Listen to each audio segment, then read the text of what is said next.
আসসালামু আলাইকুম। আমরা যে উদ্ভিদটার সামনে দাঁড়িয়ে আছি এটার নাম আছে চুই ঝাল। চুই একটি অর্থকরী ফসল। আমরা সাধারণত মশলা হিসেবে এই চুই ঝালকে খেয়ে থাকি। এই চুই ঝাল আমাদের মশলার ঘাটতি পূরণ করে। আমাদের দেশে খুলনা বিভাগে এই চুই ঝালের ব্যবহার সবচেয়ে বেশি হয়ে থাকে। এই চুই ঝালকে একটি অর্থনৈতিক মশলা ফসল হিসেবে বিবেচিত হয়।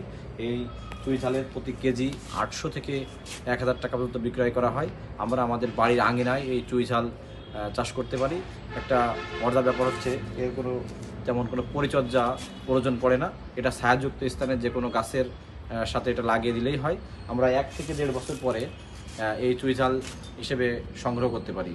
আপনারা দেখবেন যে এই চুই ঝালের ডাল থেকে আমরা যখন মোটা হয় তখন আমরা এই চুই ঝালের ডালটি মশলা হিসেবে কেটে বিভিন্ন যেমন মাংস বা বিভিন্ন তরকারির সাথে মশলা হিসেবে খেয়ে থাকি। ধন্যবাদ সবাইকে।